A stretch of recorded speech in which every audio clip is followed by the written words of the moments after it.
মানুষ যদি মরে তাহলে ইসালে সওয়াব আছে, জীব জন্তু পশু পাখি মরলে কিন্তু নাই। তো কিছু লোকের ধারণা হলো যে মরা গরু চেরা খায় না, তো তাদের কেউ যদি মারা গেলে গরু হয়ে যায় তো ইসালে সওয়াব নাই। তো কিন্তু বাপ মারা গেছে বাপই আছে, মা মারা গেছে মাই আছে। যেমন জীবিত অবস্থাতে মা মা বাপ বাপ, ইন্তেকালের পরও মা মা থাকে বাপ বাপ থাকে। আর যাদের থাকে তাদেরই ইসালে সওয়াব কাজে লাগবে, আর যাদের থাকে না তাদের কাজে লাগবে না। তাই আজকের এই পবিত্র অনুষ্ঠান ইসালে সওয়াবকে কেন্দ্র করে দোয়া খায়রের ব্যবস্থার আয়োজন করা হয়েছে। আমি আজকে আমার বক্তব্যের যে মূল আয়াত পাঠ করেছি, ইন্নাদ দীনা ইনদাল্লাহিল ইসলাম, নিশ্চয় আল্লাহ তাবারাক ওয়া তাআলার নিকটে মনোনীত ধর্ম, নির্বাচিত ধর্ম একমাত্র ইসলাম। ইসলাম ব্যতীত বর্তমান সমাজে যত ধর্ম প্রচলিত আছে কোন ধর্ম আল্লাহ পাকের মনোনীত ধর্ম না। একটি মাত্র ধর্ম, যে ধর্মটির নাম হলো ইসলাম। তো আল্লাহ তাবারাক ওয়া তাআলা আমাদেরকে দুনিয়াতে মুসলমান করে পাঠিয়েছেন। জি, মানুষকে পাঠানোর পূর্বে আল্লাহ তাবারাক ওয়া তাআলা সমস্ত মানব জাতির আত্মাকে একত্রিত করে একটা ওয়াদা নিয়েছিলেন। ওয়াদাটা কি? আল্লাহ পাক বলেছিলেন, আমি কি তোমাদের রব না? তো আমার আত্মা আপনার আত্মা সকলেই বলেছিল যে আল্লাহ তুমি অবশ্যই আমাদের রব। আমরা ওই দুনিয়াতে আত্মার জগতে, রুহের জগতে আল্লাহ পাককে নিজের মাবুদ মেনে, স্রষ্টা মেনে, ওয়াহদাহু লা শারিক মেনে তারপরে আল্লাহ আমাদেরকে দুনিয়াতে পাঠিয়েছেন। তাই নবী পাক সাল্লাল্লাহু আলাইহি ওয়াসাল্লাম বলেন, যখন বাচ্চা দুনিয়াতে জন্মগ্রহণ করে, ছেলে হোক বা মহিলা হোক, হিন্দুর বাড়ি হোক বা মুসলিমের বাড়ি হোক, ইহুদির বাড়ি হোক বা খ্রিস্টানের বাড়িতে হোক, যে কোনো বাড়িতে যে কোনো বাচ্চা জন্ম হয় ওই বান্দা মুসলমান হয়েই জন্ম হয়। কি হয়ে জন্ম হয়? মুসলমান হয়ে জন্ম হয়। কেন? এই জন্য যে রুহের জগতে আল্লাহর প্রতি ঈমান নিয়ে এসেছে, তারপরে আল্লাহ দুনিয়াতে পাঠিয়েছেন। এখন প্রশ্ন হলো, মুসলমান হয়ে যখন জন্ম নেয়, ইহুদির বাড়ি জন্ম হলে ইহুদি হয়ে যায়, নাসারার বাড়িতে জন্ম হলে নাসারা হয়ে যায়, মুসলমানের বাড়িতে জন্ম হলে মুসলমান থেকে যায়। তো রাসূল পাক বলছেন, একটা বাচ্চা যখন জন্ম নেয় তো ওই বাচ্চার উপরে সবচাইতে বেশি ইফেক্ট পড়ে পিতা মাতার কালচার। সবচাইতে বেশি লাগু হয় মা বাপের কালচার। পিতা মাতার ভাষা যদি বাঙালি হয় বাচ্চা বাংলা বলবে, পিতা মাতা যদি ইংলিশে কথা বলে বাচ্চা ইংরেজিতে কথা বলবে। আমাদের দেশে 20 বছর পড়াশোনা করে কমপ্লিট ইংরেজি বলতে পারে না, আর ইংল্যান্ডে যে বাচ্চা জন্ম হয় তো আব্বা বলতে পরে শিখে, ইংরেজি বলতে আগে শিখে। আব্বা শব্দটাও ড্যাড বলে, ইংরেজিতে বলে। কেন? যেটা কালচার পিতা মাতা তাকে দিয়েছে, ভাষার হোক, চরিত্রের হোক, ব্যবহারের হোক, মা বাপের কালচারকে পেয়ে তার মা বাপ ইহুদি তো বাচ্চা ইহুদি হয়ে গেছে, মা বাপ নাসারা তো বাচ্চা নাসারা হয়ে গেছে, মা বাপ অমুসলিম তো বাচ্চা অমুসলিম হয়ে গেছে।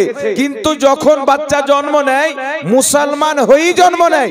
কিন্তু আল্লাহ পাকের সবচাইতে বড় মেহেরবানি আমাদের উপরে যে আল্লাহ পাক আমাদেরকে মুসলমান করে মুসলমানের বাড়িতে পাঠিয়েছেন। সুবহানাল্লাহ, জোরে হবে না সুবহানাল্লাহ? মুসলমান করে মুসলমানের বাড়িতে পাঠিয়েছেন। তাই আমাদের ধর্ম ইসলাম হচ্ছে আল্লাহ পাকের মনোনীত ধর্ম। দুনিয়াতে অনেক ধর্ম আছে, আপনি ঈসাই ধর্মকে নিয়ে নেন। ঈসাই ধর্মের মধ্যে তারা ঈসা আলাইহিস সালামের মুজিজাকে দেখে, ঈসা আলাইহিস সালাম মুর্দাকে জিন্দা করতেন, ঈসা আলাইহিস সালাম আপনার অন্ধর চোখের জ্যোতি ফিরিয়ে দিতেন, ঈসা আলাইহিস সালাম অসুস্থ ব্যক্তিকে সুস্থতা প্রদান করতেন। তিনার এই সমস্ত মুজিজাকে দেখে ঈসাইরা বলল ঈসা ইবনুল্লাহ, ঈসা হচ্ছে আল্লাহর বেটা। এইভাবে তারা নিজের ধর্মের মধ্যে নিজের মন গড়া আকীদা তৈরি করার কারণে তারা কাফের হয়ে গেল। এইভাবে ইহুদির মধ্যে নিজের মন গড়া আকীদা তৈরি করার কারণে তারা বেঈমান হয়ে গেল। তো আজকে বর্তমান জামানাতে আমরা যখন দেখতে পাই যে ইসলাম একটি ধর্ম, যে ধর্মের আকীদা এসেছে স্বয়ং আল্লাহর কালাম থেকে, যে ধর্মের আকীদা এসেছে স্বয়ং মহান রব্বুল আলামিন থেকে, যে ধর্মের আকীদা এসেছে স্বয়ং মুহাম্মদ রাসূলুল্লাহ থেকে, এই ধর্মের মধ্যে কোনো নতুন আকীদা ভরা যাবে না। যারা নতুন নতুন আকীদা কিয়ামত পর্যন্ত তৈরি করবে, রাসূল পাক ওয়ার্নিং দিয়েছেন যে কুল্লুহুম ফিন্নার, সবাই জাহান্নামে যাবে ইল্লা মিল্লাতান ওয়াহিদা, একটি দল জান্নাতে যাবে।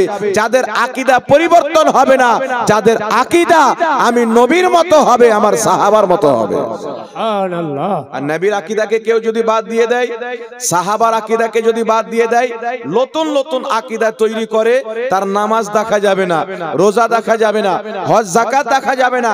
কারণ রাসূল পাক সাল্লাল্লাহু আলাইহি সাল্লাম বলেছেন ৭৩টি ফিরকা আমার উম্মতের মধ্যে হবে, মুসলমান নাম দিয়ে হবে ৭৩টি ফিরকা। ৭৩ ফিরকায় নামাজ পড়বে। বরং রাসূল পাক বলছেন উমরে ফারুক, তুমি যে দেখতে পাচ্ছ জুলখায়সরা যে আমি নবীর বেয়াদবি করে, আমি নবীর তাওহীন করে, এই ব্যক্তির মধ্য থেকে এমন ভাবে ঈমান বেরিয়ে যাবে যেমন তীর কামান থেকে বেরিয়ে যায়। কিয়ামত পর্যন্ত এর নাসল থাকবে। এত নামাজ পড়বে ওমর, তার নামাজের সামনে তুমি তোমার নামাজকে কমা মনে করবে, তার রোজার সামনে তুমি তোমার রোজাকে কমা মনে করবে। রাসূল বলছেন শুনো, যারা ৭২ জাহান্নামী ফিরকা হবে, নামাজ তো খুব পড়বে, রোজা তো খুব করবে, হজ তো খুব করবে, যাকাত তো খুব দিবে, কিন্তু আকীদা সঠিক না হওয়ার কারণে তারা একজনও ঈমানদার থাকবে না। সুবহানাল্লাহ। কুল্লুহুম ফিন্নার হবে, জাহান্নামে ভয়ঙ্কর আযাবে তারা মুবতলা হবে। কেন? আমলের জন্য না, ঈমানের জন্য। আকীদা যদি ভুল হয়, ঈমান টিকে থাকে না। তাই বর্তমান জামানাতে মুসলমানের মধ্যে এত ডিভিশন কেন তৈরি হয়েছে, ভাগ কেন তৈরি হয়েছে, মুসলমানের মধ্যে এত ফারাক কেন তৈরি হয়েছে, ফিরকা কেন তৈরি হচ্ছে? আমার নবী বলেছেন ৭৩টি ফিরকা হবে। আজকে যদি আপনি তারিখ পড়েন, ইতিহাসকে পড়েন, আজ থেকে ২০০ বছর পূর্বে এই ভারতের মাটিতে আহলে সুন্নাত ওয়াল জামাত ব্যতীত অন্য কোনো মতের লোক পাওয়া যায় না। কিছু শিয়া ছিল, কারণ ও আগে বেরিয়েছে। ২০০ বছরের পূর্বে এখন যে ফিরকা দেখতে পাওয়া যায়, দেখতে পাওয়া যাচ্ছিল না। আপনাদের এলাকাতে যাবেন, একটা এমন সময় ছিল সব মানুষ একটা ইসলামকে মাননেওয়ালা ছিল, এক আকীদার মাননেওয়ালা ছিল। কিন্তু বর্তমান জামানাতে কিছু লোক নতুন আকীদা নিয়ে আসে। বর্তমান জামানাতে কিছু লোক নিজের সমাজকে ভাগ করে নিচ্ছে, ঈমানকে বিক্রি করে। তারা মনে করছে যে এতদিন পর্যন্ত আমাদের কাছে ইসলাম ছিল না, আজকে নতুন করে আমাদের কাছে ইসলাম এসেছে। এই ধারণার লোক নাই? মনে করছে আজকে নতুন করে আমাদের এখানে ইসলাম এসেছে, এর আগে ইসলাম ছিল না। তারা মানুষকে বোঝায়, শুনো, বাপ দাদা থেকে যা ভুল করে শেয়ার করা যাবে না, এখন সঠিক পথে এসো। তো ৭২ যে ফিরকা বের হবে না, সবাই একই কথা বলবে আপনাকে নিজের দিকে টানার জন্য। কিন্তু তার মধ্যে যে কি গুপ্ত রহস্য আছে, আপনি যদি একজন হক্কানি আলীর নিকটে গিয়ে পরামর্শ না করেন, যদি আসল জিনিসটাকে না জানেন, নামাজ দেখে আপনি পাগল হয়ে যাবেন। প্রকাশ্যে সুন্দর ভাষা বলবে, সুন্দর ওয়াজ করবে। আমার নবী বলেছেন তারা কোরআন পাঠ করবে যে কোরআন আমাদের পক্ষে আছে। রাসূল বলছেন আসলে কোরআন তাদের বিপক্ষে থাকবে। আসলে কোরআন কিসে থাকবে? তাদের বিপক্ষে থাকবে, পক্ষে না। আজকে দেখবেন যারা নতুন নতুন দল বের করেছে, তারা সবচাইতে বেশি হাদিসের নাম নেয়, সবচাইতে বেশি কোরআন পাকের নাম নেয়। কিন্তু আল্লাহর কসম খেয়ে বলি, এই জমিনের মাটিতে একটি জামাত আছে, যে জামাতকে আহলে সুন্নাত ওয়াল জামাত বলা হয়, যার শর্ট হচ্ছে সুন্নি জামাত। এই জামাতকে ১০০ বছর পূর্বে যদি খুঁজেন, এই জামাতের লোক পাবেন। ২০০ বছর পূর্বে খুঁজলে এই জামাতের লোক পাবেন। ৫০০ বছর পূর্বে এই জামাতের লোক আছে। ১০০০ বছর পূর্বে এই জামাতের লোক আছে। এই জামাতের যা আকীদা, ওই আকীদা ১০০০ বছর শুধু না, ১৪০০ বছর পূর্বে সাহাবায়ে কেরামের মধ্যে পাওয়া যায়। সুবহানাল্লাহ। স্বয়ং রাসূলুল্লাহর মধ্যে পাওয়া যায়। তাই বিরাদর ইসলাম, আজকে ইসলাম হচ্ছে সুন্দর ধর্ম, কিন্তু ইসলামকে কিছু দাড়ি টুপিওয়ালা শয়তান মানে টুকরো টুকরো করার জন্য একবার লেগে পড়েছে। এখন অমুসলিম মনে করছে যে মুসলমানদের মধ্যে এত ফিরকা, এক মৌলবি এককে গালি দেয়, আরেক মৌলবি আরেককে গালি দেয়, তাহলে ইসলাম ধর্ম কি করে ঠিক হতে পারে? জি, আমরা যদি মানুষের ঈমান বাঁচার জন্য হক কথা বয়ান করি তো কিছু লোককে লাগবে বলে মৌলভী সাহেব আর বিরুদ্ধে, ও আর বিরুদ্ধে কে বলছে? বিরুদ্ধে বলছেটাকে যাদের অস্তিত্ব ছিল না, কালকে জন্ম নিয়েছে, সে এসে মানুষকে নতুন ধর্ম দিচ্ছে, আসল দিন থেকে ফিরাচ্ছে। তাহলে আমরা যদি মানুষকে আসল দিনে ধরে রাখার জন্য হক বয়ানি করি তো ফিরকাবাজি আমরা করলাম না, যারা নতুন দিন প্রচার করছে তারা করলো। কারা করলো? যারা নতুন দল তৈরি করেছে। নাম তো খুব সুন্দর সুন্দর দিয়েছে, আহলে হাদিস। সুন্দর নাম নাই? হাদিস ওয়ালা, হাদিস বিশারদ। কিন্তু আহলে হাদিস কাকে? হযরতে আলীর হাদিস আছে যে আহলে হাদিসরা সব সময় হক পথে থাকবে। কিন্তু এই আহলে হাদিস কে জানেন? আহলে হাদিস মানে হচ্ছে হাদিসের বিশারদগণ, মুহাদ্দিসিনে কেরাম, ইমাম বুখারী, ইমাম মুসলিম, ইমাম তিরমিজি, ইমাম ইবনে হাজার আসকালানী, যারা লক্ষ লক্ষ হাদিসের হাফিজ ছিলেন তাদেরকে বলা হয় আহলে হাদিস। আর আজকে গাঁজা টাননেওয়ালা বলছে আমি আহলে হাদিস। না এরকম? জি, বাপের জন্মে মাদ্রাসার গেট দেখেনি, ও বলছে আমি আহলে হাদিস। জীবনে কোনোদিন হাদিসের চোখে দেখেনি, ও বলছে আমি আহলে হাদিস। সারা জীবন মদ পান করে আসলো, ও বলছে আমি আহলে হাদিস। কিন্তু মুহাদ্দিসিনদেরকে যে উম্মত একটা সুন্দর টাইটেল দিয়েছিলেন, যে টাইটেলটা আহলে হাদিস, মুহাদ্দিসদেরকে বলা হয়েছিল, আজকে তিনাদের টাইটেল চুরি করে একটা ফিরকা তৈরি করে দেওয়া হয়েছে। জি, আর বলছে এতদিন যা নামাজ পড়েছিলাম সব ভুল, আজকে ভালো নামাজ পেয়েছি। এর আগে যত লোক নামাজ পড়েছে সব জাহান্নাম, এদের নামাজই হয়নি। এরা বর্তমানে নতুন করে মেরাজে গিয়ে নামাজ নিয়েছে। এরকম সমাজে কিছু লোক হয় না? এইভাবে হাত বাঁধা দেয়, এইভাবে। জি, এখানে আর চলবে না। এখানে কিছুদিন পরে এইভাবে হাত বেঁধে নামাজ পড়বে। কিছু লোক ফের আগে করবে না, আমি এখানে পারবো না, এখানে পারবো না, এখানে আমি ছেড়েই নামাজ পড়বো। এমন পরিস্থিতি চলে আসছে, যুগের পর যুগে ফিতনা বের হচ্ছে, মানুষ ফিতনাতে পড়ছে। আর মানুষকে কি করা হচ্ছে জানেন? এইরকম কিতাব লেখা হচ্ছে। জি, আর কিতাবের মধ্যে একটা হাদিস লিখে বলছে হাদিসটি সহি। তো একটা লোক যখন হাদিসটা পেয়ে গেল, বাপরে সহি হাদিস আছে, বুকে হাত বাঁধতে হবে। আর এতদিন আমরা জাল হাদিসে আমল করছিলাম নাভির নিচে, তাহলে তো আমাদের সব নামাজ বেকার হয়ে গেল, আজকে সঠিকটাতে আমল করবো। এই ধোঁকা আছে না নাই? আপনাদের সমাজে আছে? জি, আছে না? তো আশপাশে কোথাও তো হবে। এই ঝড় তো চলছে সোশ্যাল মিডিয়াতে।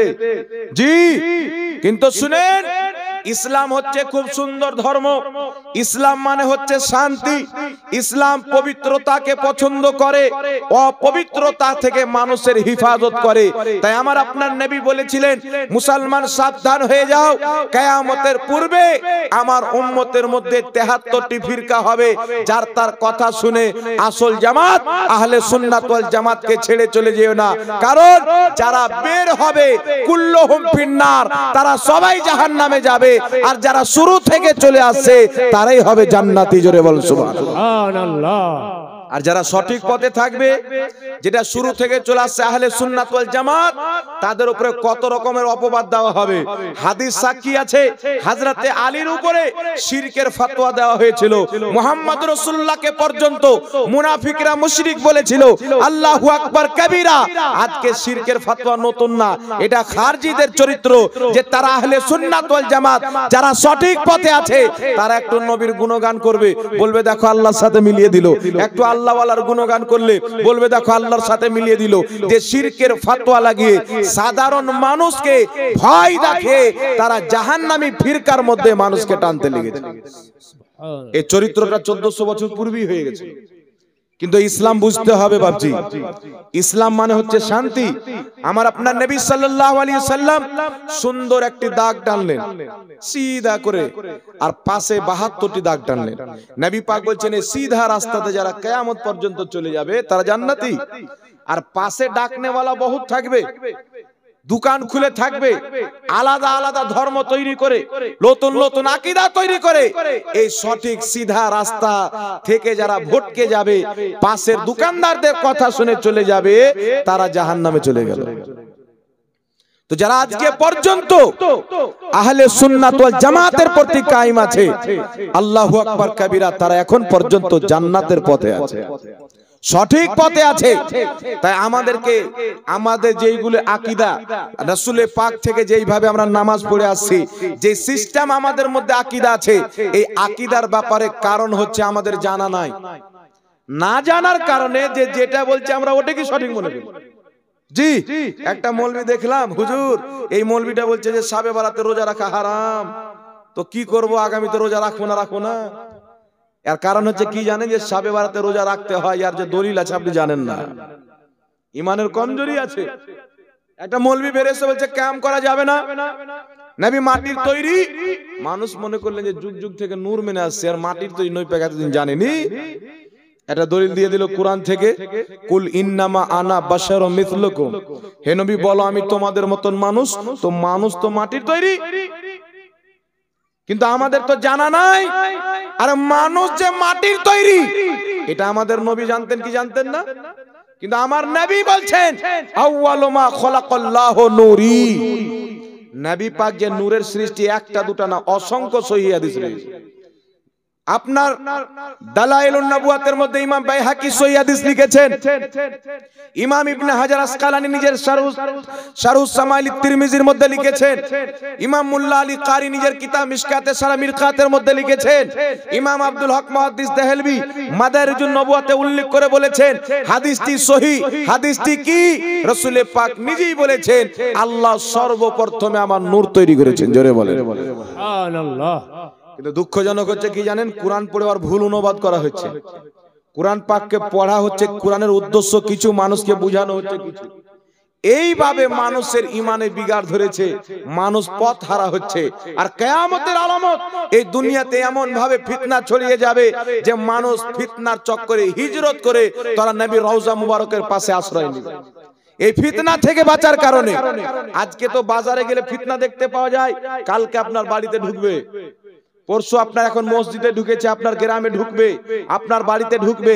ঘাস কাটতে যাবেন সেখানেও ইমানের চোর থাকবে, মাঠে ধান কাটতে যাবেন সেখানেও ইমানের চোর থাকবে। ধান কাটবে আর বলবে যে ক্যাম্প ইসলামে নাই, ধান কাটবে আর বলবে শাবে বারাত নাই। তো ধান কাটনে ওয়ালাও গুমরাহ হয়ে মানুষের ইমানকে চুরি করবে। তাই যদি ফিতনা থেকে বাঁচতে হয় তাহলে একটি জামাত আহলে সুন্নাত ওয়াল জামাতের প্রতি অটল ভাবে কায়েম থাকতে হবে, তবেই আপনি নাজাত প্রাপ্ত দলে থাকবেন, তবেই আপনি নাজাত পাবেন, ফিতনা থেকে বাঁচবেন। আর এটা অটল করে নিতে হবে যে দুনিয়াতে একটি দল জান্নাতি, সুন্নি জামাত। জোরে বলেন সুবহানাল্লাহ। এবার চলে আসেন মিরাদুল ইসলাম, আমি আপনাদের সম্মুখে কয়েকটি মাসআলা বয়ান করব। যারা নিজেকে আহলে হাদিস বলে, আমার জানার মতে হাজারো হাদিসকে তারা অস্বীকার করে, শত শত সহিহ হাদিসকে অস্বীকার করে। আর তাদেরই মৌলবীর ফতোয়া হচ্ছে কোন ব্যক্তি যদি কোন সহিহ হাদিসকে অস্বীকার করে, কোন হাসান হাদিসকে অস্বীকার করে, ওই ব্যক্তি কাফির হয়ে যায়। ওদের মৌলবীর ফতোয়া, আহলে হাদিস মৌলবীর ফতোয়া। আর তাদের মৌলবী সহিহ হাদিসকে অস্বীকার করছে। আমি দলিল দিচ্ছি, তারা মানুষকে বুঝিয়েছে জাতিকে কি, যে বুকের উপরে হাত বানার সহিহ হাদিস আছে, নাভির নিচে হাত বানার কোনো সহিহ হাদিস নাই। এটা বলে কি বলে না? জোরে বলেন, বলে কি বলে না? মানুষকে এভাবে বুঝায় কি বুঝায় না? তাহলে নাভির নিচে হাত বানার সহিহ হাদিস নাই, বুকের উপরে হাত বানার সহিহ হাদিস আছে। কিন্তু আসল সঠিক কথা হলো বুকের উপরে হাত বানার কোন সহিহ হাদিস নাই, নাভির নিচে হাত বানার 4টা সহিহ হাদিস আছে। বলেন সুবহানাল্লাহ। তাহলে জয়ীফ হাদিসকে সহিহ বানালো আর সহিহ হাদিসকে বানালো জয়ীফ, তাহলে ওর ঈমান আছে? ওদের মৌলবীর ফতোয়া অনুযায়ী এরা বেঈমান হয়ে গেছে। জি, যে দলিলগুলি দেওয়া হয় বুকের উপরে হাত বানার, আবু দাউদের হাদিস, আরো বিভিন্ন হাদিস দেওয়া হয়, এই সমস্ত হাদিস হচ্ছে জয়ীফ হাদিস। তাই আমি বলেছি কোন ব্যক্তি যদি আবু দাউদ শরীফের হাদিসকে সহিহ মারফু প্রমাণ করতে পারে বা বুকের উপরে হাত বানার একটা সহিহ হাদিস দিতে পারে, আমি মুহাম্মদ জাহাঙ্গীর আলম রেজভী তাকে 5 লক্ষ টাকা পুরস্কার দেব। সুবহানাল্লাহ। একটা বুকের উপরে হাত বানার সহিহ হাদিস দেখাক, আমি 5 লক্ষ টাকা পুরস্কার দেব। কিয়ামত তো চলে আসবে কিন্তু দেখাতে পারবে না। কারণ এরা যে হাদিসের নামে বেঈমানি করেছে, জালিয়াতি করেছে, আহলে হাদিস নাম দিয়ে এই রকম মুসলমানদের ক্ষতি না ইহুদি করতে পেরেছে, না নাসরানি করতে পেরেছে, না বারতানি হুকুমত করতে পেরেছে, না আরএসএস করতে পেরেছে। সহিহ হাদিসের নাম দিয়ে সবচাইতে বড় ক্ষতি ইসলামের আহলে হাদিস নামের জাহান্নামী ফিরকা করেছে। আহলে হাদিস নামের মুনাফিক করেছে যে তারা সহিহ হাদিসকে জাল বানিয়েছে আর জাল হাদিসকে সহিহ বানিয়েছে। আপনারা জানেন তারা বাহাসে কেন বসতে চায় না, সামনে কেন আসতে চায় না? তারা জানে যে জাতি বুঝে নিবে যে এরা তো হাদিস চোর, তো আহলে হাদিস কি করে হবে? নাভির নিচে হাত বানার 4টি হাদিস, মুসান্নাফ ইবনে আবি শাইবার মধ্যে 2টি, ইমাম ইবনুল বার রাহমাতুল্লাহ আলাইহি আত-তামহিদ কিতাবের 20তম খণ্ড আপনার 78 পৃষ্ঠার মধ্যে হাদিসটিকে উল্লেখ করেছেন। হযরত উকবা বিন সাহবান রাদিয়াল্লাহু তাআলা আনহু বর্ণনা করেন যে হযরত আলী রাদিয়াল্লাহু তাআলা আনহু ফাসাল্লি লিরাব্বিকা ওয়ানহার, এই আয়াতের তাফসীর করতে গিয়ে বলেছেন যে নামাজে ডান হাত বাম হাতে রেখে নাভির নিচে বাঁধতে হবে। এটাই সহিহ, বলেন সুবহানাল্লাহ। এই হাদিসের সকল বর্ণনাকারী সহিহ। এবার চলে আসেন মুসান্নাফ ইবনে আবি শাইবার মধ্যে হাদিস বর্ণনাকারী হযরত আলকামা রাদিয়াল্লাহু তাআলা আনহু নিজের পিতা থেকে বর্ণনা করেন। তিনি বলছেন ইয়াদাউ ইয়ামিনাহু আলা শুমালিহি ফি সলাতি তাহতা সুররা, নবী পাক সাল্লাল্লাহু আলাইহি সাল্লাম যখন নামাজে দাঁড়াতেন ডান হাত বাম হাতে রেখে নাভির নিচে বাঁধতেন। জোরে বলেন সুবহানাল্লাহ। এই হাদিসটিকে অসংখ্য ইমাম সহিহ বলেছেন, এমন কি যে আহলে হাদিসদের ইমাম আব্দুর রহমান মুবারকপুরি তোহফাতুল আহওয়াজের মধ্যে হাদিসটিকে সহিহ বলেছেন। কিন্তু দুঃখজনক খবর হলো বর্তমানে মুসান্নাফ ইবনে আবি শাইবা এই যে ওয়াহাবিরা ছাপাচ্ছে তাহতা সুররা শব্দটি সেখান থেকে হটিয়ে দিয়েছে। বুঝতে পারছেন? নবী পাক যে ডান হাত বাম হাতে রেখে নাভির নিচে বাঁধলেন তাহতা সুররা, তো তাহতা সুররা শব্দ হটিয়ে দিয়েছে। কিন্তু আগে যেগুলো ছেপেছে সেইগুলোতে তাহতা সূরা শব্দটি আছে, তাহলে চুরি ধরা পড়বে কি পড়বে না? তারাই আগে ছাপিয়েছে আছে আর এখন হটিয়ে দিয়েছে, তাহলে চোরকে প্রমাণ হবে কি হবে না? তবে ইমাম ইবনে হাজার আসকালানী নিজের কিতাবে হাদিসটিকে উল্লেখ করেছেন, আরো অসংখ্য ইমাম উল্লেখ করেছেন। তাই এদের চুরি সামনে আসলে পাসাতে পারবে না। মানুষ বলে চোর যদি চুরি করে তো কিছু নিশান ছেড়ে চলে যায় না, কিছু আলামত রেখে যায়, তার কারণে ধরা পড়ে যায়, পাসাইতে পারে না। তাই আল্লাহ তাবারাক ওয়া তাআলার নবী নাভির নিচে হাত বেঁধেছেন, এটা সহিহ হাদিস থেকে প্রমাণিত। সাহাবা থেকেও সহিহ হাদিস আছে, নবী পাক থেকেও সহিহ হাদিস আছে। বিখ্যাত তাবী হযরত ইব্রাহিম নাখী রাদিয়াল্লাহু তাআলা আনহু তিনি বর্ণনা করছেন, হাদিসটি মুসান্নাফে ইবনে আবি শাইবা হাদিস নাম্বার 3939, এখানে উল্লেখ করেছেন হযরত ইব্রাহিম নাখী রাদিয়াল্লাহু তাআলা আনহু বলেন যে নামাজের মধ্যে নিয়ম হলো সহিহ হলো নাভির নিচে হাত বাঁধা। জোরে বলেন সুবহানাল্লাহ। সুবহানাল্লাহ। কিন্তু এরা যে এত হাদিসকে সহিহ হাদিসকে জাল বলছে, জয়ী বলে মানুষকে গোমরা করে, এদের ঈমান আছে? ওদের ফতোয়া অনুযায়ী এরা বেঈমান হয়ে গেছে। আর বুকের উপরে হাত বাঁধার সহিহ হাদিস আছে, তো জয়ীফ এবং জাল হাদিসকে যারা সহিহ বলবে তাদের ঈমান থাকবে? জোরে বলেন। এদের ফতোয়া অনুযায়ী প্রত্যেক মুহাদ্দিসিনদের ইজমা ঐক্যমত আছে যে জয়ীফ হাদিস ও হাদিস কিন্তু সহিহ চাইতে একটু দুর্বল, কিন্তু জয়ীফ হাদিস ও হাদিস। আর ফুকাহায়ে কেরামের ফতোয়া হচ্ছে যে কোন মৌলবীর ফতোয়ার উপরে আমল করার চাইতে সব চাইতে উত্তম হচ্ছে জয়ীফ হাদিস আমল করা। কারণ জয়ীফ হাদিস হাদিস কিন্তু জাল হাদিস হাদিস না, জয়ীফ হাদিস হাদিস। আর এদের নিকটে সমস্ত মুহাদ্দিসিনদের নীতিমালা থেকে সরে গিয়ে নিজে নতুন আকীদা মানুষকে দিয়েছে, নতুন রুলস তৈরি করেছে যে জয়ীফ হাদিস মানি জাল। তো জয়ীফ হাদিস মানে যদি জাল হয় তাহলে তোমাদের ফতোয়া অনুযায়ী বুকের উপরে হাত বানার যত হাদিস আছে সব জাল হাদিস। আর কেউ যদি জাল হাদিসকে সহিহ হাদিস বলে ঈমান থাকবে? জোরে বলেন। তাহলে তোমাদের ফতোয়া অনুযায়ী তোমরা হাদিস চোর, তোমাদের ফতোয়া অনুযায়ী তোমরা বেঈমান। কারণ বুকের উপরে হাত বানার জয়ীফ হাদিস তো আছে, সহিহ হাদিস নাই। আর তোমাদের নিকটে জয়ীফ হাদিস মানে জাল হাদিস, তাহলে তোমরা জাল হাদিসে আমল করো। আর এটা আল্লাহর শুকরিয়া যে আহলে সুন্নাত ওয়াল জামাত সহিহ হাদিস আমল করে। জোরে বলেন না সুবহানাল্লাহ। এইবার চলে আসেন বিরাদর ইসলাম, একটা তো হলো আর এক জায়গাতে ঝামেলা হয়, রুকুতে যাই তো বারবার হাত তোলা নিয়ে ঝামেলা হয় না? বারবার রুকুতে গেল হাত তোলা, হাদিস কি বুখারীতে আছে, মুসলিমে আছে? তো শুধু হাদিস হলে তো হবে না। কেউ যদি বলে যে দারু পান করা কোরআন পাকে আছে, দলিল কি? তো দলিল বলবে লা তাকরাবুস সালাত ওয়া আনতুম সুকরা। তুমি যখন নাশার অবস্থাতে থাকবে তখন নামাজের কাছে আসবে না। এর মানে কি অন্য সময় দারু পান করো, কিন্তু যখন তুমি নাশার অবস্থায় থাকবে তখন দারু পান করে আসিও না। কিন্তু পরবর্তীতে আল্লাহ পাক হারামের আয়াত নাজিল করলেন যে তোমাদের জন্য দারু পান করা আমি হারাম করে দিয়েছি। জোরে বলুন সুবহানাল্লাহ। তাহলে পূর্বের আয়াতটা কি হয়ে গেল? মানসুখ হয়ে গেল। আর পরের আয়াতটা হলো নাসিখ। আর উলামায়ে কেরাম জানেন মানসুখের উপর আমল হয় না, নাসিখের উপর আমল হয়। এমনি ভাবে বুখারীতে হাদিস আর অন্যান্য কিতাবে সহিহ হাদিস, নবী পাক সাল্লাল্লাহু আলাইহি সাল্লাম রুকুতে গিয়েছেন, দুই হাত তুলেছেন, রাফায়ে দান করেছেন। সাজদাতে গিয়েছেন, দুই হাত তুলেছেন, রাফায়ে দান করেছেন। তাহলে আপনারা কেন করেন না? যারা করে তারা শুধু রুকুতে করে, সাজদাতে যাওয়ার পর রাফায়ে দান করে না। আমি তাদেরকে জিজ্ঞাসা করব, এই নামধারী আহলে হাদিস, তোমরা বলছো নবী রাফায়ে দান করেছেন তাই আমরা রাফায়ে দান করি, তাহলে আমাকে বলো নবী তো সাজদাতে গিয়েছেন, উঠার সময় রাফায়ে দান করেছেন, কিন্তু তোমরা রুকুতে যাও তো করো, সাজদাতে যাও তো কেন করো না? তো তারা বলবে শুনেন, সাজদাতে যে রাফায়ে দান নবী পাক করেছেন ওটা পরে নবী পাক বাদ দিয়ে দিয়েছিলেন, তাই আমরাও বাদ দিয়ে দিয়েছি। তা আমাদের একই জবাব, রুকুতে যাওয়া রাফায়ে দান নবী পরে বাদ দিয়ে দিয়েছিলেন, তাই আমরা দুটোই বাদ দিয়ে দিয়েছি। জোরে বলেন সুবহানাল্লাহ। তোমরা একটা বাদ দিয়ে দিয়েছো, নবী দুটোই বাদ দিয়ে দিয়েছিলেন। তার কারণে হযরত আব্দুল্লাহ ইবনে মাসউদ রাদিয়াল্লাহু তাআলা আনহু থেকে সহিহ সনদে হাদিস বর্ণিত, হযরত সাইয়্যিদনা আব্দুল্লাহ ইবনে মাসউদ যে হাদিসটিকে আহলে হাদিসদের গুরু নাসিরউদ্দিন আলবানী নিজে সহিহ বলেছেন। হাদিসটি কি? হযরত আব্দুল্লাহ ইবনে মাসউদ রাদিয়াল্লাহু তাআলা আনহু বিখ্যাত সাহাবী, বহুত বড় ফকিহ, তিনি বলছেন যে আমি কি তোমাদেরকে রাসূলুল্লাহর সালাত শিখাবো না, রাসূলুল্লাহর নামাজ শিখাবো না?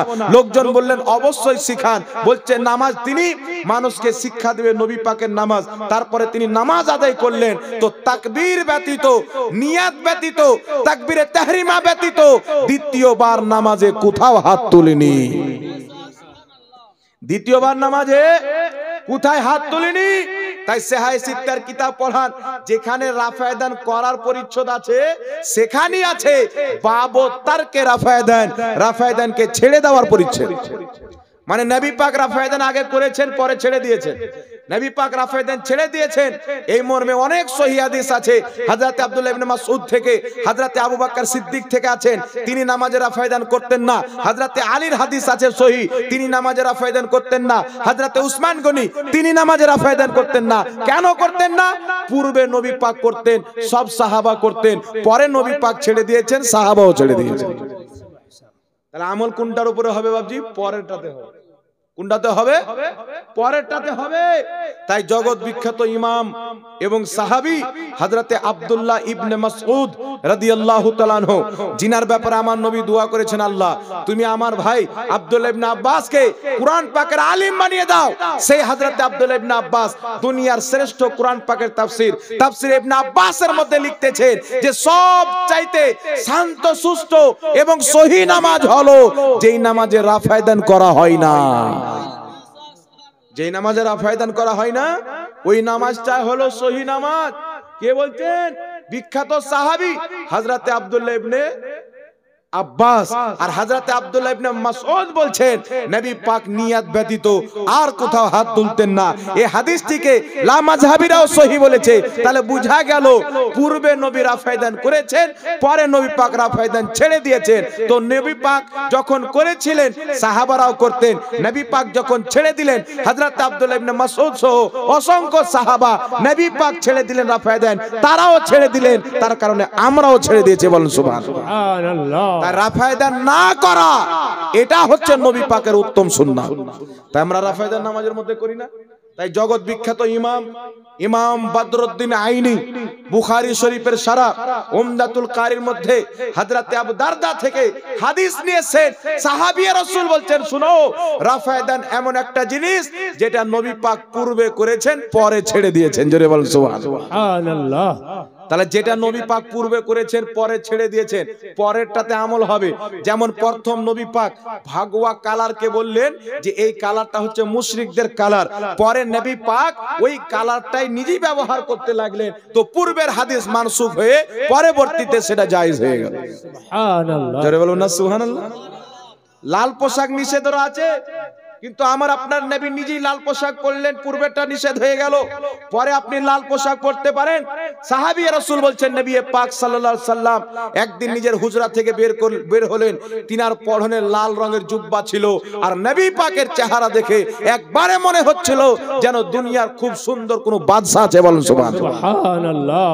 নবী পাক পরে যেটা আমল করে নিলেন পূর্বেরটা মানসুখ হয়ে গেল। বুঝতে পারছেন কথা আমার?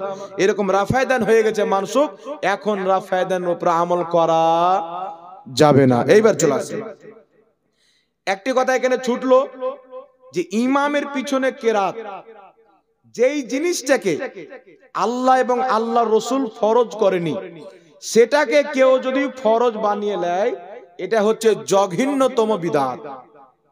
আর বিদআত হলো দুই প্রকার, একটা ভালো একটা খারাপ। এটা আমি বলি না, আহলে হাদিসদেরও গুরু, সকলের মান্যবর হযরত ইমাম ইবনে হাজার আসকালানী বুখারী শরীফের সারা ফাতহুল বারীর মধ্যে আহলে হাদিসরা নিজে ছেপেছে, সেই কিতাবের মধ্যে বলছে বিদআত হলো দুই প্রকার, একটা ভালো হাসানা, একটা খারাপ হচ্ছে সাইয়্যা। জোরে বলেন সুবহানাল্লাহ। আর আজকে আহলে হাদিস অস্বীকার করছে। ইমাম শাফি রাহমাতুল্লাহ আলাইহি বলেন বিদআত দুই প্রকার, ভালো এবং খারাপ। ইমাম শাফির মাযহাবকে উল্লেখ করেছেন ইমাম ইবনে হাজার আসকালানী বুখারী শরীফের সারা ফাতহুল বারীর মধ্যে। ইমাম বদরুদ্দিন আইনি বলছেন বিদআত দুই প্রকার। আর সব চাইতে বলো শুনেন, আহলে হাদিসদের বাপ, তাদের রুহানি পিতা ইবনে কাইয়ুম নিজের কিতাবের মধ্যে লিখতেছে বিদআত দুই প্রকার। নাইলুল আওতার তাদের লেখা কিতাব, এই কিতাবের মধ্যে আছে বিদআত দুই প্রকার। জোরে বলেন না সুবহানাল্লাহ। আর এরা জাতিকে বুঝাচ্ছে বিদআতের কোনো প্রকার নাই, যতই ভালো কাজ হোক না কেন, যেটা নবী পাক করেনি সেটা করা যাবে না, যতই ভালো কাজ হোক। তো আমি বলবো আহলে হাদিস ভাই, আপনারা বলেন তো আমার নবী কোন মাদ্রাসার উন্নতি কল্পে জালসা করেছিল? একটা হাদিস দেখাও তো। তোমাদের ফতোয়া অনুযায়ী মাদ্রাসার উন্নতি কল্পে জালসা দিয়ে তোমরা বিদআতি, কারণ এই কাজ নবী পাক করেননি, এই কাজ কোনো সাহাবী করেনি। তোমাদের ফতোয়া অনুযায়ী তোমরা জাহান্নামী। বুখারী শরীফ পড়া বিদআত, কারণ এই বুখারী শরীফ আমার নবী লিখতেও বলেনি, আমার নবীও লেখেনি, কোন সাহাবাও লেখেনি। সাহাবার পরে তাবিনের যুগ গেল, তাবিনের পরে সেই ইমাম বুখারী শরীফ লিখছেন, মুসলিম শরীফ লিখছে। তাহলে তোমাদের ফতোয়া অনুযায়ী বুখারী মুসলিম শব্দ বিদআত হয়ে গেল। আর যে জালসায় তোমরা ডায়লগ দিচ্ছ ওই জালসাটাই তো বিদআত হয়ে গেল। আপনি চিন্তা করেন, একটা ভিডিও আছে বাংলাদেশের মাটিতে, একটা আব্দুর রাজ্জাক বিন ইউসুফ আছে, জোলহা মৌলভী, একে আবার এরা নিজের ইমাম মানে। একে ইমাম চাইতে দাড়িওয়ালা বোকাকে কেউ যদি ইমাম মানে তো আর ভালো। দাড়িওয়ালা খাসি দেখেছেন? কিছু খাসি দেখবেন বোকা না, কি বলেন আপনারা, পাঠা দেখবেন দাড়ি হয় না, তো ওই পাঠাকে যদি আপনি ইমাম মানে তো ওর চাইতে ভালো। এ গাধা বলছে যে নবীর মুখ দিয়ে দুর্গন্ধ বের হতো। এ গাধা পাঠা চাইতে খারাপ লয়? নবী কবরে মরা মানুষ পড়ে আছে, পাঠা চাইতে খারাপ না? এ গাধা বক্তব্য দিচ্ছে যে কোন গরিব যদি বাজারে গিয়ে বড় মাছ কিনে ও জান্নাতে যেতে পারবে না, আর কোন বড় লোক গিয়ে যদি ছোট মাছ কিনে ও জান্নাতে যেতে পারবে না। মানে ছোট লোক বড় মাছ খেতে পারবে না। এই ফাতোয়াটা তো দাঁড়িওয়ালা বোকাও দেয় না। তাহলে এরকম গাধাকে যারা ইমাম বানিয়েছে ঠিকানা কোথায় হবে বলেন? জি, জেনে শুনে কেউ যদি জাহান্নামে যায় তো আমার কি করার আছে? সে একটা মাহফিলে এসে দেখছে ফুল লাগা আছে, হটাও এগুলো বিদআত, বিদআত, ফুল দিয়ে মাহফিল সাজানো যাবে না। কিন্তু ওই যে চেয়ার আর স্টেজে বসে আছে ওটাও তো বিদআত, ওটা তো নবীর জামানায় ছিল না। তো পাগলা গাধা ওটি কেনে রাখলি, ওটাও উখড়ে ফেলে দে, আর সিধা সিম্পল বসে ওয়াজ কর যেমন নবী পাক করতেন। তো বলছে না, চেয়ারটা চলে যাও, তো এটা বিদআত বানাবেন, এটা থাক। মানে বাপের ঘর থেকে শরীয়ত তৈরি করছে। বুঝতে পারছেন? তাই এই জাহিলদেরকে থেকে নিজের ঈমানকে যদি বাঁচাতে চান, আমি আপনাদের সকলের কাছে আবেদন করব, আলিম ওলামার সাথে সম্পর্ক রাখেন, আমাদের নাম্বার নিয়ে থাকবেন, নিজের মাসলা মাসাইল ফতোয়া ফরাইজ আমাদের কাছে জিজ্ঞাসা করবেন। আমরা সব সময় ইনশাআল্লাহ আপনাদের ঈমানের হেফাজতের জন্য আল্লাহ যতটুকু শক্তি দিয়েছেন আমরা পুরা চেষ্টা করব। আমিন। এবার চলে আসেন, যেটাকে রাসূল পাক ফরজ বলেননি, আল্লাহ পাক ফরজ বলেননি, বরং আল্লাহ পাক নিষেধ করেছেন, রাসূল পাক নিষেধ করেছেন। এই কাজটাকে কেউ যদি ফরজ করে নেয়, এটা হলো নিকৃষ্ট বিদআত। এই রকম বিদআত নিয়ে যাবে জাহান্নামে। জি, তার কারণে রাসূল পাকের বুখারী শরীফের মধ্যে হাদিস, মুসলিম শরীফের মধ্যে হাদিস, আরো তিরমিজি শরীফের মধ্যে হাদিসটি আছে। হাদিসটি কি? রাসূল পাক সাল্লাল্লাহু আলাইহি সাল্লাম বলছেন, যেই ব্যক্তি সূরা ফাতিহা পড়লো না তার নামাজ হলো না। যে ব্যক্তি সূরা ফাতিহা পড়লো না তার নামাজ হলো না। আহলে হাদিস এটাকে ফরজ বানিয়ে দিল, যে আমাদের দেশের হানাফি ভাইরা ইমামের পিছনে সূরা ফাতিহা পড়ে না, এদের নামাজ হয় না। মানে পড়তেই হবে ফরজ। যারা ফরজ বানিয়ে নিয়েছে সূরা ফাতিহাকে পাঠ করা, এদের নামাজ হয় না। এদের নামাজ সব যায় শয়তানের খাতায়, যে শয়তানের ইবাদত যেই লিস্টে আছে এদের ইবাদত সেই লিস্টে যায়। জি, কারণটি কি? এটা যদি ফরজ হতো, আমার আপনার নবী সাল্লাল্লাহু আলাইহি সাল্লাম বলছেন, হাদিসটি সুনানুন নাসাইর মধ্যে, হাদিসটি ইবনে মাজাহ শরীফের মধ্যে, যে হাদিসটিকে নাসিরউদ্দিন আলবানী আহলে হাদিসদের মান্যবর তিনি সহিহ বলেছেন। হাদিসটি কি? রাসূল পাক বলছেন, ইন্নামা জুইলাল ইমামু লিইউতাম্মা বিহি ফাইদা কাব্বারা ফাকাব্বিরু ফাইদা কারআ ফানসিতু। নবী পাক বলছেন, শুনো, ইমাম এই জন্য নিযুক্ত করা হয় যে ইমামকে অনুসরণ করতে হবে। ফাইদা কাব্বারা, ইমাম যখন তাকবীর পাঠ করবে, ফাকাব্বিরু, তোমরাও তাকবীর পাঠ করো। ফাইদা কারআ, ইমাম যখন কিরাত করবে, ফানসিতু, তখন তোমরা চুপচাপ হয়ে যাও। সুবহানাল্লাহ, সুবহানাল্লাহ। তাহলে এটা যদি ফরজ হয়, তাহলে আমার নবী ফরজের বিপক্ষে আমল করতে বললেন? নবী বলছেন চুপ হয়ে যাও, ইমাম কিরাত চালু করবে। তো তাহলে কি বোঝা গেল? এক জায়গাতে নবী পাক বলছে যে ইমামের পিছনে সূরা ফাতিহা না পড়লে নামাজ হবে না, আর এক জায়গাতে নবী পাক বলছেন ইমামের পিছনে কিছু পড়তে হবে না, চুপ থাকতে হবে। তাকবীর পাঠ করার পরে তুমি চুপ হয়ে যাও। আর একটা হাদিস আপনাদেরকে শোনাবো, তার পূর্বে বলি নবী পাক চুপ হতে বললেন মানে কি? এক জায়গায় বলছে সূরা ফাতিহা না পড়লে নামাজ হবে না, আর এক জায়গাতে বলছেন যে ইমামের পিছনে তেলাওয়াত করা যাবে না, চুপ থাকতে হবে। তাহলে কি বোঝা গেল? যখন আপনি একা নামাজ পড়বেন, সূরা ফাতিহা না পড়লে নামাজ হবে না, আর ইমামের পিছনে যখন পড়বে, ইমামের পিছনে সূরা ফাতিহা পাঠ করা বৈধ হবে না। জোরে বলুন সুবহানাল্লাহ। স্পষ্ট হলো কি হলো না? এবার শুনেন, এরা ফরজ বানিয়ে ফেলেছে, একটা হাদিস নিয়ে আর ফরজ বানিয়ে ফেলেছে। এটাই তো নিকৃষ্ট বিদআত। যারা মনে করে ইমামের পিছনে সূরা ফাতিহা না পড়লে নামাজ হবে না, এদের চাইতে বড় বিদআতি আর কে হতে পারে? আর একটা হাদিস দিচ্ছি শুনেন, এখানে একটা চালাকি থেকে যাচ্ছে, বলবে আমাকে বলেছিল, তাই আপনাদেরকে ক্লিয়ার করে দিচ্ছি। বলছে হুজুর, এশার নামাজে কেরাত শুনতে পাই যে ইমাম সাহেব কেরাত করছে, মাগরিবের শুনতে পাই, ফজরের শুনতে পাই কেরাত করছে, জোহর আর আসর তো শুনতে পাই না, তখন তো পাঠ করতে হবে। আমি বললাম শুনো, তিরমিজি শরীফের মধ্যে ইমাম তিরমিজি হাদিসটি উল্লেখ করেছেন। হাদিসটি উল্লেখ করার পর ইমাম তিরমিজি বলছেন, হাদা হাদিসু হাসানুন সহিহুন, এই হাদিসটি হচ্ছে সহিহ হাদিস। হাদিসটি কি? সাইয়েদনা জাবির ইবনে আব্দুল্লাহ রাদিয়াল্লাহু তাআলা আনহু বলছে, শুনো, যেই ব্যক্তি সূরা ফাতিহা পড়লো না তার নামাজ হলো না, ইল্লা আইয়াকুনা ওয়ারাল ইমাম, কিন্তু ইমামের পিছে থাকলে পড়তে হবে না। সুবহানাল্লাহ। তো তোমরা জোহর আসরে ইমামের পিছে থাকো না আগে? জি, পিছে থাকে না আগে? তাহলে কি বুঝা গেল? জোহরের নামাজে ইমামের পিছে, ঈদের নামাজে ইমামের পিছে, 5 ওয়াক্তের নামাজে ইমামের পিছে। তাহলে বুঝা গেল ইমামের পিছনে কেরাত পাঠ করা বৈধ না। জোরে বলেন। এবার আল্লাহর কোরআন কি বলছেন? ওয়াইদা কুরিয়াল কুরআন ফাসতামিউ লাহু ওয়ানসিতু লাআল্লাকুম তুরহামুন। আল্লাহ বলছে, শুনো, যখন কিরাত পাঠ করা হবে তখন তোমরা চুপচাপ মনোযোগ সহকারে শোনো, যেন তোমাদের প্রতি রহম করা হয়। এই আয়াতটা নামাজের জন্য। মুফাসসিরিনে কিরাম নিজের তাফসীরের কিতাবে লিখেছেন, যেমন ইমাম তাবারি লিখতেছেন, শুনো, আল্লাহ পাক এই আয়াতটি অবতরণ করেছেন নামাজের জন্য। আল্লাহ বলছেন শোনো, তোমরা নামাজে যখন থাকবে আর কিরাত পাঠ করা হবে, তোমরা চুপচাপ থাকো আর মনোযোগ সহকারে শোনো, যেন তোমাদের প্রতি রহম করা হয়। তাহলে বুঝা গেল যারা ইমামের পিছনে চুপচাপ থাকে তাদের প্রতি আল্লাহর রহমত নাজিল হয়, যারা ইমামের পিছনে কিরাত করে তারা আল্লাহর রহমত থেকে বঞ্চিত হয়ে যায়। তাহলে কোরআনের বিরুদ্ধে ফতোয়া দিয়ে একটা হাদিস পড়ে কুদ্ধা বাড়িয়ে ফরজ বানিয়ে দিয়েছে, তো এর চাইতে বিদাত কি আছে? আর মানুষকে বলছে আহলে সুন্নাতকে যারা বিদাতি। জি, বুঝতে পারছেন? আর নিজেই যে কতগুলো বিদাতি আকীদা তৈরি করেছে। একটি কথা মনে রাখবেন, আমলের বিদআতের ক্ষমা আছে। তোমরা আমাদের আমলকে বিদআত বলো, কিন্তু আমাদের সামনে বসলে বিদআত প্রমাণ করতে পারবে না।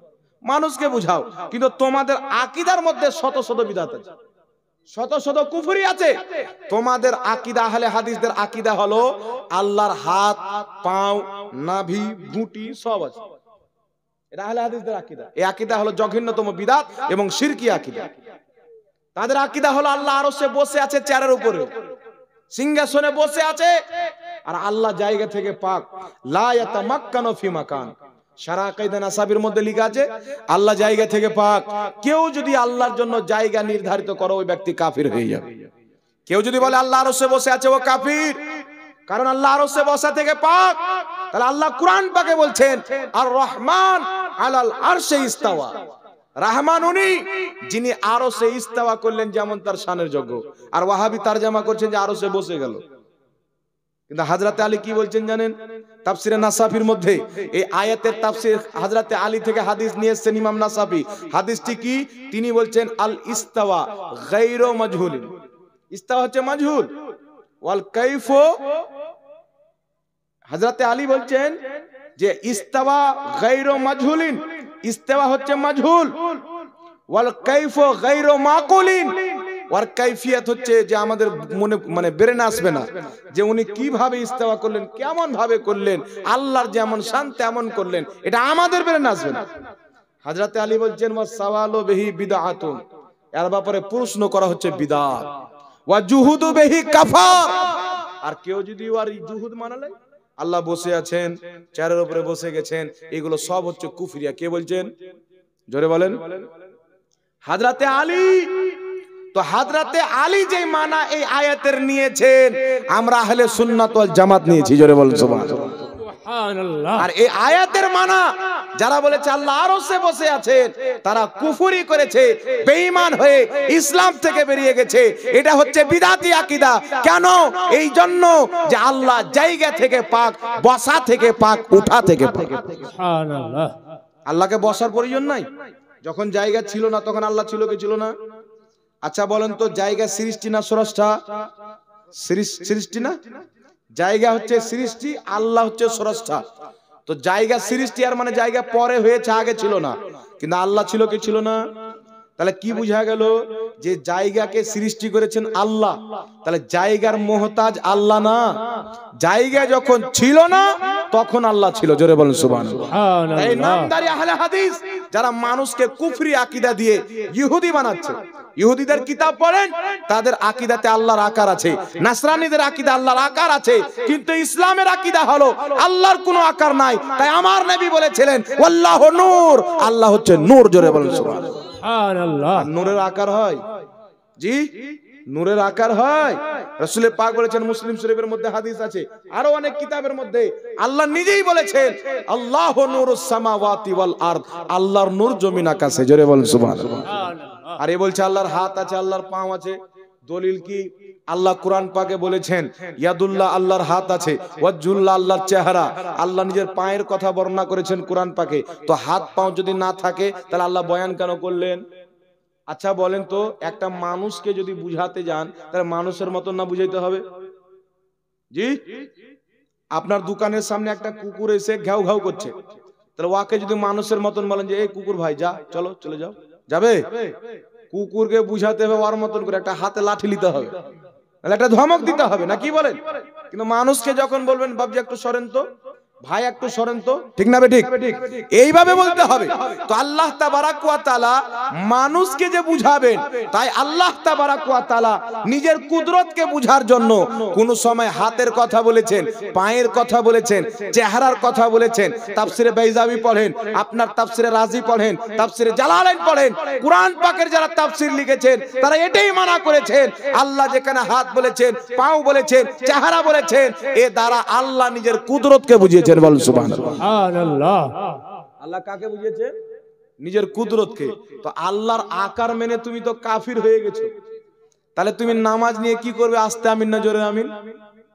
তুমি তো মুসলমানই না, তাহলে রাফায়দান নিয়ে কি করবে তুমি? তোমার আকীদার মধ্যে বিদআত আছে, তাই নিজের আকীদাকে চেঞ্জ করো। আহলে সুন্নাত ওয়াল জামাতের আকীদা মানার পর তুমি নামাজ পড়ো, তোমার নামাজ আল্লাহ কবুল করবে। জোরে বলুন সুবহানাল্লাহ। তাহলে কি বুঝা গেল? ইমামের পিছনে কিরাত করা যাবে না। তাই জামিউল আহাদিসের মধ্যে স্পষ্ট হাদিস রয়েছে, রাসূল পাক বলছেন যে হাদিসটি হাসান পর্যায়ের হাদিস। রাসূল পাক সাল্লাল্লাহু আলাইহি সাল্লাম বলছেন, যেই ব্যক্তি ইমামের পিছনে কিরাত করলো তার নামাজ নষ্ট হতেই থাকলো, বরবাদ হতেই থাকলো। তাই ইমামের পিছনে নামাজ আদায় করা, এই কিরাত করার নাম হচ্ছে মাকরুহে তাহরিমি, নাজায়েজ, হারামের অন্তর্ভুক্ত গুনাহ কাবীরা। তাই ইমামের পিছনে কিরাত করা যাবে না, মাকরুহ তাহরিমি। যে কিরাত করবে তার নামাজ হবে না, দ্বিতীয়বার তাকে নামাজ পড়তে হবে। এটাই ফুকাহায়ে কেরাম ফয়সালা দিয়েছেন কোরআন ও হাদিসের আলোতে। তাই একটি হাদিস নিয়ে মাযহাব মানা যাবে না। তাই যারা এগুলো ফতোয়া দেয়, এই মৌলবি থেকে সাবধান থাকতে হবে। আর যুক্তি দিচ্ছে যে হানাফিদের মানুষ মরে যায় তো সবাই জোরে জোরে কিরাত করে, তখন টেনশন নাই। আর ইমামের পিছনে কিরাত করলে দোষ হয়ে যায়। বেটা নবী পাক নিষেধ করেছে তো কেন করবি? তুই দেখিয়ে দে যে নবী পাক বলেছেন মৃত্যু ব্যক্তির পাশে কুরআন তেলাওয়াত করিও না, আমরাও বান করে দেব। কিন্তু আমার নবী বলছেন, শুনো, তোমরা মৃত্যু ব্যক্তির পাশে ইয়াকরাউনা সূরা ইয়াসিন, জোরে বলেন ইয়াসিন, কুরআন পাকের সূরা ইয়াসিন পাঠ করো মৃত্যু ব্যক্তির পাশে। আমার নবী বলেছেন, তাই আমরা পাঠ করি। কিন্তু আমার নবী বলেছেন যে ইমামের পিছনে সূরা ফাতিহা পাঠ করো। একটা কোনো মায়ের লাল থাকলে হাদিস দিয়ে দেখ। যত হাদিস আছে সব জুজুল কিরাত থেকে ইমাম বুখারীর, সব জয়ীফ আর জাল হাদিস দিয়ে মানুষকে গোমরাহ করা হচ্ছে। কিন্তু সহিহ হাদিস হলো ইমামের পিছনে কিরাত করা চলবে না। জোরে বলুন সুবহানাল্লাহ। আমার নবী নিষেধ করেছে, আমরা ওই হাদিসকেও মানি, এই হাদিসকেও মানি। একা যখন থাকি ইমামের পিছনে কিরাত করি, আর ইমামের পিছনে যখন থাকি কিরাত করি না। জোরে বলুন সুবহানাল্লাহ। এখানে আরেকটি মাসলা দাঁড়াচ্ছে আমাদের সমাজের মধ্যে, ফরজ নামাজের পর দোয়া নিয়ে। আপনাদের বাঙালির একটা সিস্টার আছে, একবারে জাহিল, ও তো ওর বাপ পর্যন্ত কোনো মাদ্রাসায় যায়নি। আর কিছু অন্ধ ভক্ত আছে, জাহিলকে কেউ যদি নিজের ইমাম বানায়, নিজের অভিভাবক বানায়, তাহলে ওই ব্যক্তির ঠিকানা কোথায় হবে? বলেন, জাহান্নাম হবে না? আরে জাহিল যেটা জানে না ওটা তোমাকে ভুল ভাল বলে জাহান্নামে নিয়ে যাবে। এই জন্য তো তোমরা ইমামের পিছনে কিরাত করছো, নাজেজ কাজ করছো, অবৈধ কাজ করছো। শুনেন, এই ব্যক্তি মানুষকে গুমরাহ করছে যে ফরজ নামাজের পরে সম্মিলিত দোয়া করার কোনো হাদিস নাই, সহিহ হাদিস নাই, তার কারণে বিদআত। কিন্তু জায়েজের জন্য জয়ীফ হাদিসই যথেষ্ট। কোন জিনিসের বৈধ হওয়ার জন্য জয়ীফ হাদিস যথেষ্ট। আর কোন হাদিসকে হারাম বলার জন্য শুধু জয়ীফ হাদিস আর হাসান হাদিস দিয়ে হবে না, সহিহ মুতাওয়াতির হাদিস লাগবে। জোরে বলুন সুবহানাল্লাহ। নাসে কাতাই থেকে দলিল দিবে, অকাট্য প্রমাণ লাগবে। কিন্তু ফরজ নামাজের পরে সাহাবায়ে কেরাম দোয়া করেছেন, সম্মিলিতভাবে দোয়া করেছেন। এরা জানার পরে মানুষকে গোমরাহ করে। আমি দলিল দিচ্ছি, শুনেন। আহলে হাদিসদের গুরু ইবনে কাসির নিজের কিতাব আল বিদায়া ওয়ান নিহায়ার মধ্যে লিখতেছেন, নবী পাকের বিখ্যাত সাহাবী হযরতে আলা হাজরামি রাদিয়াল্লাহু তাআলা আনহু অনেক সাহাবা সহ কোন জায়গা থেকে আসতেছিলেন, রাস্তায় মরুভূমি এলাকাতে রাত্রি হয়ে গেল, তিনারা ঘুমিয়ে পড়লেন। ফজরের নামাজ আদায় করার জন্য জেগেছেন, দেখছেন তিনাদের উটগুলি হারিয়ে গেছে, একটা উট খুঁজে পাওয়া যায় না। তিনারা ফজরের নামাজ আদায় করলেন। নামাজ আদায় করার পর হযরতে আলা হাজরামি রাদিয়াল্লাহু তাআলা আনহু নিজের দুইখানা হাত তুললেন। নামাজে সালাম ফেরার পর তিনাকে দেখে যত সাহাবী তিনার মুক্তাদি ছিলেন সবাই দুই হাত তুললেন। তিনি দোয়া করছিলেন, সমস্ত সাহাবা আমিন বলতেছিলেন। আর এত লম্বা দোয়া করলেন যে সূর্য বেরিয়ে চলে আসলো। আল্লাহ তাআলা তাদের দোয়া কবুল করে হারানো উটগুলি ফিরিয়ে দিল। বল সুবহানাল্লাহ। নারায়ে তাকবীর, নারায়ে তাকবীর, নারায়ে রিসালাত, নারায়ে রিসালাত, মাসলাকে আলা হযরত, মাসলাকে আলা হযরত।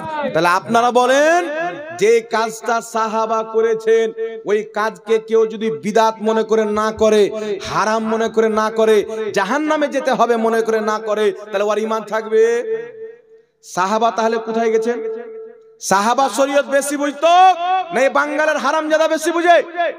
শরীয়তটা বুঝতো কে?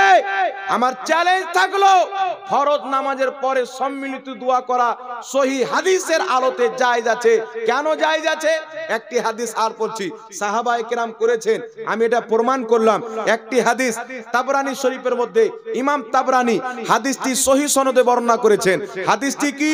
নবী পাক সাল্লাল্লাহু আলাইহি সাল্লাম বলেন, যেখানে মুসলমান জমা হয়ে একত্রিত হয় এবং সম্মিলিতভাবে দোয়া করে, একজন দোয়া করবে, বাকি সবাই আমিন বলবে, তাহলে তাদের দোয়া আল্লাহ অবশ্যই কবুল করবে। জোরে বলুন সুবহানাল্লাহ। সুবহানাল্লাহ। যেখানে মুসলমান জমা হয়, আমার নবী বলেননি অমুক জায়গাতে নবী পাক আম হুকুম করেছেন, যেখানে 10টা মুসলমান জমা হবে বা তার চাইতে বেশি হবে, তারা যেখানে জমা হোক সম্মিলিতভাবে দোয়া করবে। নবী পাকের তাবরানী শরীফের সহিহ হাদিস অনুযায়ী এটা নবীর হাদিসে আমল করা হবে। বলুন সুবহানাল্লাহ। তাই মসজিদে মুসলমান জমা হয় ফরজ নামাজের পর সম্মিলিতভাবে হাত তুলে দোয়া করা, ইমাম সাহেব দোয়া করবে, মুসাল্লিগণ আমিন বলবে, নবীর সহিহ হাদিস থেকে প্রমাণিত। জানাজার নামাজ আদায় করার পর ইমাম সাহেব দোয়া করবে, সম্মিলিতভাবে মুক্তাদি আমিন বলবে, এটাও নবীর হাদিস থেকে প্রমাণিত। জোরে বলুন সুবহানাল্লাহ। তার কারণে সুনানুল কুবরা লিল বাইহাকির মধ্যে হাদিস, সাইয়্যিদনা আলী রাদিয়াল্লাহু তাআলা আনহু, হযরত আবু হুরায়রা রাদিয়াল্লাহু তাআলা আনহু মৃত্যু ব্যক্তির জানাজা পড়লেন, জানাজা পড়ার পরে তার জন্য দোয়া করলেন। সুবহানাল্লাহ বলবেন না? সুবহানাল্লাহ। তাহলে জানাজাতে মানুষ একত্রিত হয় কি হয় না? জমা হয় কি হয় না? যেখানে মানুষ একত্রিত হবে ইমাম সাহেব দোয়া করবে, সবাই আমিন বলবে হাত তুলে, এই শব্দ আছে তাবরানী শরীফের হাদিসে। তাহলে ওই দোয়াটা আল্লাহ গ্যারান্টি কবুল করবে। তাহলে জানাজাতে মানুষ জমা হয়, জানাজার নামাজের পরে সাহাবারা দোয়া করেছে, তাই জানাজার নামাজের পরেও সম্মিলিত দোয়া করা যায়, এটা নবীর সহিহ হাদিস মোতাবেক। জোরে বলেন সুবহানাল্লাহ। জালসার মিডিলে, জালসার শেষে, আপনার নামাজের পরে বা এমনি কোন জায়গাতে কওরির বাড়ি ইফতারি করতে গিয়ে, কওরির দোকান উদ্বোধন করতে গিয়ে যেখানে লোক একত্রিত হবে, নবী পাকের হাদিস অনুযায়ী হাত তুলে সবাই মিলে দোয়া করবে, সেটা জায়েজ হবে, নবীর সহিহ হাদিস মোতাবেক হবে। বলুন সুবহানাল্লাহ। এখন একজন আহলে হাদিসের সঙ্গে আমার তর্ক হলো, আমাকে বলছে যে সম্মিলিতভাবে দোয়া করার কোনো হাদিস নাই। জি, তো আমি এই তাবরানী শরীফের হাদিসটা দিলাম। নবী পাক বলছেন যেখানে মুসলমান একত্রিত হবে, একত্রিত হয়ে সম্মিলিতভাবে দোয়া করবে, হাত তুলে ইমাম সাহেব দোয়া করবে, বাকি সবাই আমিন বলবে, তো আল্লাহর কাছে যা চাইবে আল্লাহ তাদেরকে তাই দিবে। এই হাদিসটা পাঠালাম, তো আমাকে বলছে যে এখানে নামাজের পরে উল্লেখ কোথায় আছে? তা আমি বললাম তাহলে কোথাকার জন্য আছে বলো? বলছে জায়গার কথা বলা নাই।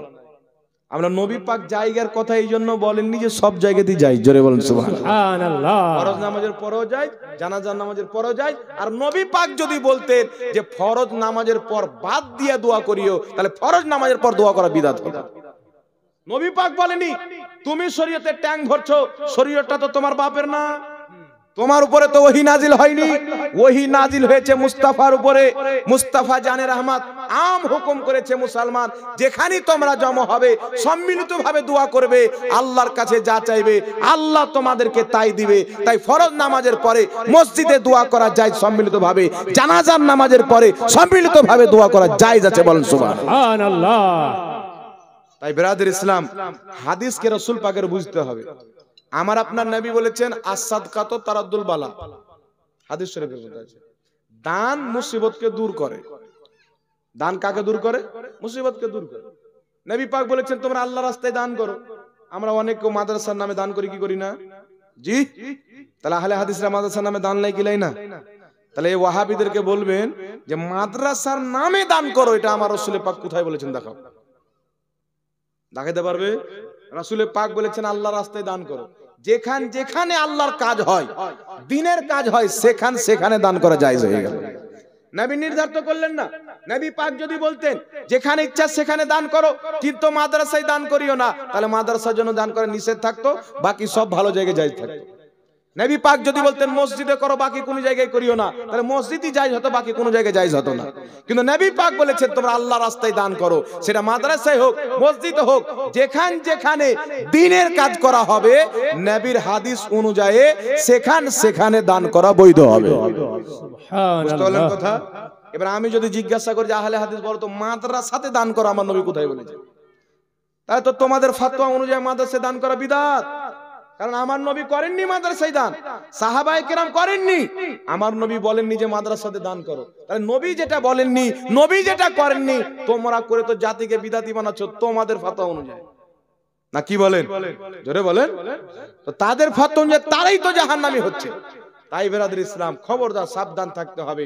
আমার নবী আম হুকুম করেছেন সম্মিলিত দোয়া করতে, আর নবী পাক বলেছেন যখন সম্মিলিত ভাবে হাত তুলে মানুষ দোয়া করে আল্লাহ পাক তাদের দোয়া কারেন্টের মতন কবুল করে। সুবহানাল্লাহ। যা চাই আল্লাহ তাই দেয়। তার কারণে মুসলমান ফরজ নামাজের পরে অবশ্যই দোয়া করবেন। এটা নবীর হাদিস মোতাবিক একে কোনো মায়ের লাল বিদআত প্রমাণ করতে পারবে না।